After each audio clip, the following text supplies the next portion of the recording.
بسم الله الرحمن الرحيم. السلام عليكم ورحمة الله. تحياتي للجميع وشكرا لكل المتابعين والمشاركين الجدد. في هذا الفيديو إن شاء الله راح نشوفوا فعل الحنطية والسمراء حسب أول حرف من اسمكم. عندنا مجموعتين، مجموعة أولى ومجموعة ثانية. هذه التوقعات للعازبات وكذلك المطلقات والمتزوجات واللي في حالة انفصال كيفما كان نوعكم. نعم، بإذن الله سبحانه وتعالى هذه التوقعات ممكن تصيب ممكن تخطئ، والله أعلم. دوما نقول سبحانك لا علم لنا إلا ما علمتنا إنك أنت العليم الحكيم.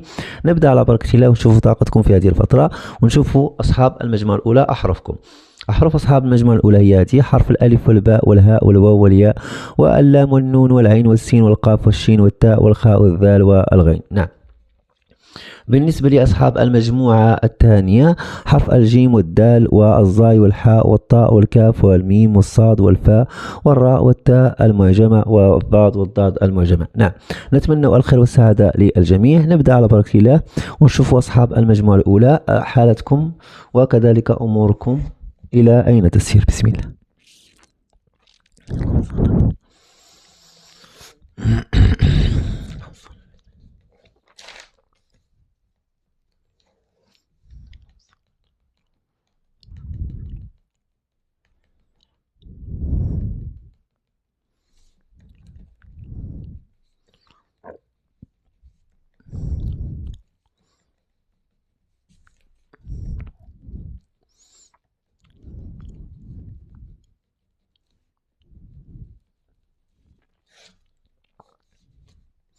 نبدأ على بركة الله، نستخرج الأشكال 16 للتخت ونشوف وش راح يطلع معنا بإذن الله سبحانه وتعالى في البيت الأول وفي الطالع.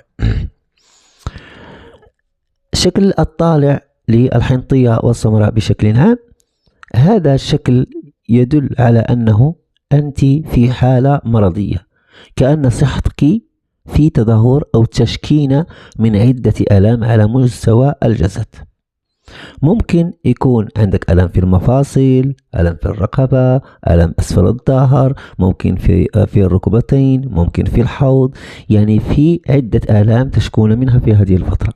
لذلك راح نشوف سبب هذه الآلام، هل هو من العين، هل من السحر، هل من الجن، وإذا كانت أي أمور نعطي علاجها في البيت الخامس عشر.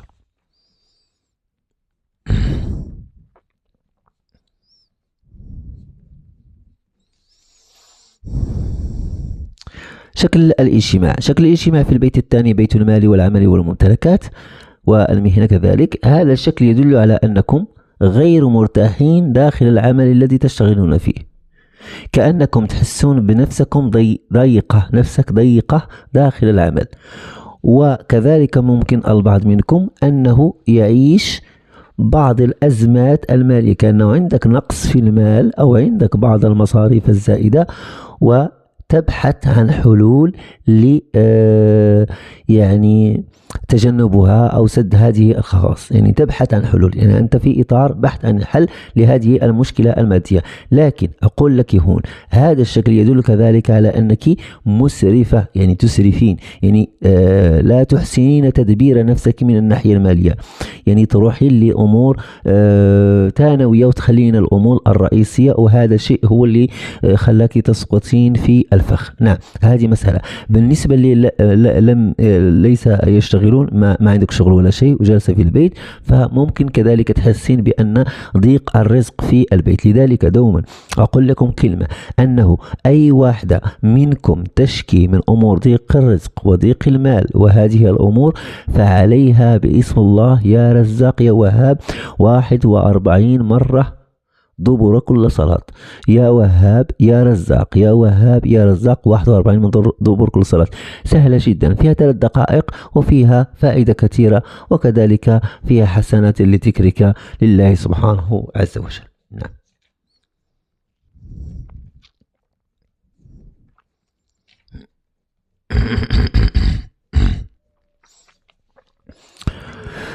القبض الداخل.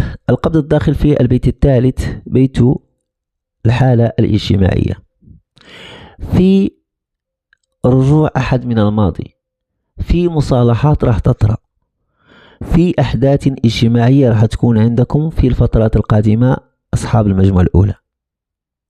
هذا الشكل كذلك يدل على أنه إذا كنتم فارغين القلب فممكن في ظرف من شهرين إلى 3 أشهر تدخلون إلى علاقة جديدة وتسقطون في الحب.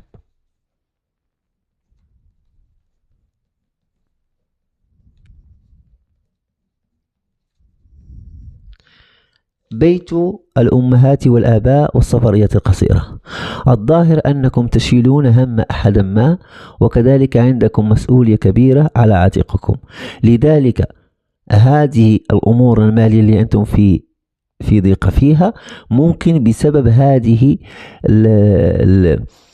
المسألة اللي ذكرنا تاع أنه تشيلون هم أحدا ما، أو أنكم يعني تعيلون عائلة ما أو أسرة ما. يعني هذه المسألة هي اللي أكهلت عقلكم، يعني أثقلت كاهلكم بسبب الإسرافات. لكن الله سبحانه وتعالى راح يعوض لك كل الخير، ما تنفقونه خيرا عند الله. نعم، لا تخافون أي شيء، الخير اللي تسوونه ربي إن شاء الله سبحانه وتعالى راح يعوضه لكم بالخير والبركة، وكذلك التوسيع في الرزق. نعم. بيت الأخبار والأفراح والأولاد. إذا كانوا عندكم أبناء فانتبهوا على أبنائكم، فأبنائكم عصبيين في هذه الفترة، وممكن كذلك بعض الأبناء منكم وليس الجميع منهم إذا كنتم مزوجين طبعا وعندكم أبناء، هذا يدل على أن بعض أبنائكم ممكن يكونوا مصابين بسحر ما، أو مروا على سحر ما ليس لكم وليس له، كأنه خرج عند أحد ما في مكان ما في سحر مرشوش ومر عليه، وأن هذا الطفل أو هذه الفتاة، يعني هذا الشخص أو هذه السيدة، من العلامات التي تدل عليها أنه يتقلب المزاج عنده بدرجة لا تتصور، ولم يكن هكذا قبل. نعم. بالنسبة لي هما عزاب وما عندكم ليستم متزوجات، فهذا الشكل يدل على أنك راح تكتشفين أسرار عن الحبيب أو خيانة أو ما شبه ذلك. يعني راح تكتشفين عن الشريك السري العاطفي تاعك، راح تكتشفين بعض الأمور وممكن تكرهينه من تلقاء نفسك، والله أعلم. بيت الأمراض والعلل في شكل الاجتماع، يدل على أنه الضغط النفسي هو مشكلتك، نفسيتك تعبانة لدرجة كبيرة، وتعبتي من كأن نقولوا المصالحة مع النفس. يعني تبحثين عن خاطرك، نقول احنا المغربي كتقلبي على الخاطر وما لقيتيهاش، يعني تبحثين عن خاطرك. هذا الشكل يدل كذلك على أنه في أعراض من العين ومن السحر، ممكن يختلط الأمرين عليك، في سحر وفي عين. لكن السحر ليس معمول بك، والعين ممكن تأتيك في أمورك المالية. يعني ممكن كنت تشتغلين صح، كان عندك مال، كنت في عمل ما، كنت ميسرة الحال، كان أمورك تتحرك، لكن سرعان ما رجعت إلى الصفر، وهذا سببه العين والحسد. نعم، لذلك راح نعطوا علاج هذه الطاقة. أما السحر ممكن تكون 20% من طاقة السحر، لكن الباقي 80% كلها عين وجن وعين. نعم، كل عين والسحر. نعم، عين وحسد عفوا. أما السحر 20% فقط، والعين 80، والحسد الغير. نعم. بيت الأمور العاطفية. كنت متزوجة، فهذا الزوج لا بأس به، نقول لا بأس به، لا نقول شخص يعني خبيث ولا شيء، لا بأس به، لكن عيبه الوحيد الملل، يمل بسرعة. لذلك دوما أعطيه شوية حرية وخليه، وراح يرجع، طال الزمان وقصر راح يرجع. أما بالنسبة اللي هم في علاقات سرية، فهذا الشكل يدل على أنه علاقة مبنية على الخداع، كأن هذا الشخص يخادعك من زمان طويل، أو كان شخصا ما يخادعك من زمن طويل واكتشفت هذه الأسرار. البيت الثامن فيه النصرة الداخلة، يدل على النصر على الأعداء، وكذلك قضاء الحوائج بإذن الله سبحانه وتعالى، لكن بعد علاجكم لهذه الطاقة السلبية التي تمرون منها. هذا الشكل في البيت التاسع يدل على أنه هذا البيت هو بيت الرجاء والآمال، يعني كل ما ترجونه وتأملونه راح تحققون البعض منه، تحققون بعض الأمنيات في آخر السنة إن شاء الله. العتبة الخارجة. العتبة الخارجة في البيت العاشر، بيت العزة والرفعة ومجري بين الناس. طال الزمان وقصر الحنطة والسمراء، راح يكون عندكم انتقال أو تغيير عتبة، أو كذلك سفر إلى خارج البلد أو خارج المدينة. رأيت الفرح والعتبة الداخلة، هذه العتبة الخارجة وهذه العتبة الداخلة. العتبة الداخلة أتتنا في بيت الأعداء والحسة أو الشيء الرديء، يدل على أنكم راح تنتصرون على كل من عاداكم، لكن الشرط الوحيد هنا ألا تخبري أي أحد بأي سر من أسرارك، ولو أخوك ولو أختك. خلوا أسراركم في قلوبكم وفي عقولكم، ولا تبوحوا بها لأي شخص كيفما كان نوعه، لأن سبب مشكلتكم هو الكلام، هو اللسان. العتبة الخارجة في البيت الساقط، وهو بيت يدل على الماضي، يدل على أنكم من زمن طويل خرجتم من علاقة، خرجتم من بيت، غيرتم سكن، غيرتم عمل. نعم، ممكن قبل سنتين. القبض الخارج في البيت التاسع عشر وهو بيت السائل، يدل على أنك حساسة اتجاه الآخرين، يعني ممكن تفهمين الآخرين بالغلط وممكن الناس يفهمونك بالغلط، لذلك هدئي من نفسك وهدئي من روعك وسوي علاجك، لأن العين والحسد والغيرة مسيطر عليك في هذه الفترة. بيت المسؤول عنه في شكل يدل على أن التقلبات المزاجية تطرأ كذلك على الشخص العاطفي، وكذلك أمورك المالية ليست على ما يرام. النصرة الداخلة راح نعطوا منها علاج هذه الطاقة السلبية التي تعيشونها. أول شيء، إذا لم يكن فيك سكري فاستعمل التمر أو التين المجفف، الشريحة التين المجفف ولا التمر. نقرأ عليه سورة الكهف مرة واحدة، وسورة ياسين مرة واحدة، وسورة النصر 9 مرات فقط. نأكل حبات بالعدد الفردي، نأكل حبة أو 3 حبات كل صباح عند الاستيقاظ. بالنسبة لماء الشرب، تقرؤون عليه سورة الأنفال مرة واحدة، سورة الأنفال مرة واحدة فقط. تشربون كأس في الصباح وكأس في المساء. بالنسبة للورد اليومي اللي هو أهم عندنا، هو سورة الجمعة مرة واحدة، واسم الله يا وهاب يا رزاق كل ليلة، يا وهاب يا رزاق 444، وسورة الجمعة مرة واحدة. نعم، كل ليلة قبل النوم، لكن مع النية الصادقة. لا تقولون أجرب، القرآن لا نجربه والأذكار لا تجرب. نعم، ننتقل إلى أصحاب المجموعة الثانية.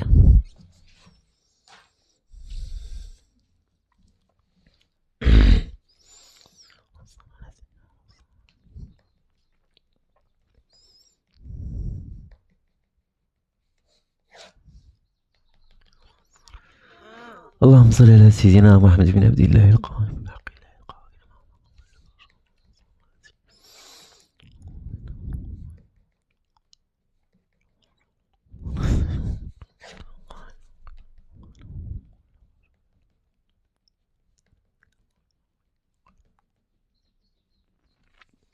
نبدأ على بركة الله، نستخرج الأشكال 16 للتخت ونشوف ايش راح يطلع معنا بإذن الله سبحانه وتعالى في البيت الأول وفي الطالع. النصرة الخارجة لأصحاب المجموعة الثانية الحنطية والسمراء، هذا الشكل يدل على أنكم قادمين على مرحلة جديدة، وكذلك التغيير بإذن الله سبحانه وتعالى عند الحنطيات. شكل النصرة الخارجة شكل سعيد جدا في الطالع، يدل قادمين والحظوظ كبيرة جاية إن شاء الله في الطريق، لكن لازم نستغل الفرص وكذلك نتخذ الأسباب. ومن أعظم الاتخاذ الأسباب هو الدعاء والذكر وصلاة الليل والقيام، وكذلك المحافظة على صلاة الفجر.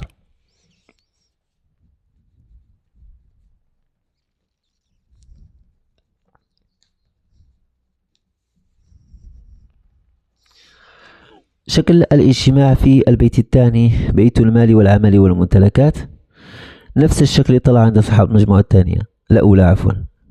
عندكم أموركم المالية الحنطية والثمرة في هذه الفترة متدهورة، ضيقة مالية تعيشونها، والبعض منكم ممكن أنه يفكر في الخروج من العمل أو أنه قنط أو تجر من عمله وتريدون التغيير العمل، ورح يكون في الفترات القادمة، لكن في السنة القادمة ممكن يكون تغيير والله أعلم. هذا الشكل كذلك يدل على أنكم راح تجتمعون بأمور تخص العمل والمهنة مع أحد ما، أو تناقشون بعض المشاريع أو توقعون بعض العقود والله أعلم.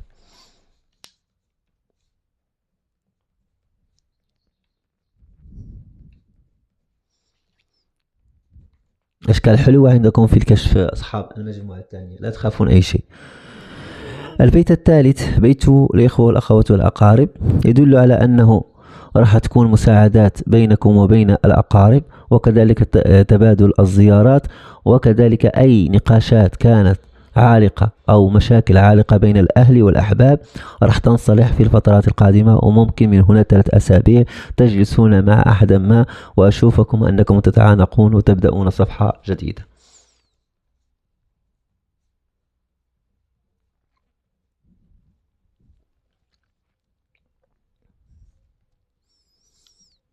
بيت الأمهات والآباء راح يكون عندكم تنقلات في الفترات القادمة بكثرة، وكذلك ممكن زيارة مسقط رأسك أو زيارة الخال أو العم أو العمة أو الأب أو الأم، يعني ما يقوم مقام الأب والأم راح تزورونهم في هذه الفترات، وكذلك ممكن أشوفكم داخل مناطق بدوية أو قروية، مناطق طبيعية. نعم. البيت الخامس بيت الأخبار والأفراح والأولاد. إذا كنتم متزوجين أصحاب المجموعة الثانية فأبناؤكم راح يكونوا عندكم فرحا اتجاههم، راح تشوفون فرح في وجه أبنائكم وراح تفرحون لهم لمسألة ما. نعم. بالنسبة للشكل لكم أنتم عامة العازبة والمتزوجة، بالنسبة للشكل لكم هذا الشكل يدل على أنه في رومانسية وحنان راح تسمعينها من الشريك العاطفي إذا كنت مرتبطة أو متزوجة، وكذلك راح تنصلح الحال بينك وبينه طال الزمن أو قصر. نعم. العتبة الخارجة في البيت السادس بيت الأمراض والعلل، يدل على أنكم مستمرين على علاجاتكم وعلى أذكاركم والحمد لله، وهذا يسعدني ويشرفني كذلك، وإن شاء الله باستمراركم على هذه المسائل راح تصلون إلى ما تريدون بإذن الله سبحانه وتعالى. نعم. وكذلك راح تتحسن أموركم بشكل عام تدريجيا. القبض الداخل في البيت السابع بيت الأمور العاطفية والشراكة الزوجية والعلاقات السرية. هذا الشكل يدل على أنكم مقبلين على صلح ونسيان الماضي، وكذلك مصالحات راح تطرأ. هذا الشيء إذا حبيت أنت الصلح وسعيتين إليه وفتحتين باب الحوار، واللي هما فارغات القلب ما عندهم أحد، فراح يكون ارتباط كما ذكرنا في الأسابيع القادمة بإذن الله سبحانه وتعالى. في أمور هنا يقول انتبهي للأمور الثمينة تاعك، ممكن ذهب، ممكن أوراق ثبوتية وما شابه ذلك، انتبهي إليها من الضياع. القبض الخارج في البيت التاسع بيت الرجاء والآمال. رسمتم طريقا جديدا للبدء فيه، وأقول لكم أن توكلوا على الله ولا تنسوا صلاة الاستخارة قبل بدئكم في هذا الشيء الذي تريدون أنتم قادمين عليه أو هذا الخطة اللي بدأتموها. وكذلك ولو 3 مرات في كل شهر تقومون الليل، 3 أيام كل شهر قوموا الليل يا عباد الله كل 3 أيام في كل شهر. ومن الأفضل ومن المستحسن أن يكون في وسط الشهر، يعني 13 14 15 أيام الشهر العربي. راية الفرح والعتبة الداخلة في البيت العاشر، بيت العزة والرفعة ومجري بين الناس. في شخص ما أو سيدة ما راح تتعرفين على أشخاص ما ذو مرتبة عالية، ذو مال وذو جاه بإذن الله سبحانه وتعالى، وراح يكون عندك حظوظ كبيرة جدا في الحالة الاجتماعية، وكلامك راح يكون مسموع، وكذلك القبول، وكذلك الحضور واسع. نعم.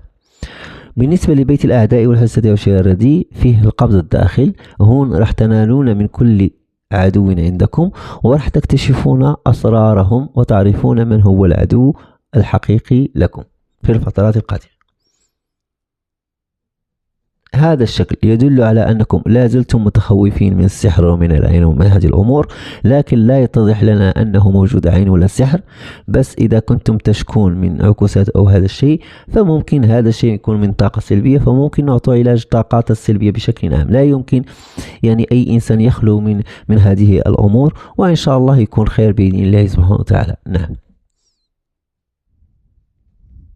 هذا الشكل يقول لك انتبهي على صحتك أكثر من اللازم. يعني الاهتمام بالصحة واجب جدا جدا جدا، يعني تحذيري، شكل تحذيري يقول انتبهي على الصحة. بيت المسؤول عنه، إذا كنت تسألين عن شخص عاطفي، فهذا الشخص ممكن أنه كان عنده سحر وقد أبطل، أو كان عنده شيئا ما وقد أبطل، والحمد لله. النصر الخارجة في البيت الخامس عشر، راح نعطوا علاج هذه الطاقة السلبية التي تعيشونها. نعم. الاغتسال، راح يكون عندكم الاغتسال. تأخذون ماء زهر، قنينة ماء زهر، قنينة ماء ورد صغيرة فقط، وملح، ورق السدر، وحرمل. نضع الكل في 5 لتر من الماء، ونتركه ليلة كاملة ينقع، ثم في الصباح يصفى هذا الشيء ويبقى عندنا 5 لتر من الماء صافية. وكل يوم نأخذ 1 لتر ونضيفه إلى سطل من الماء دافي ونستحم به لمدة 5 أيام، يعني 5 لتر 5 أيام.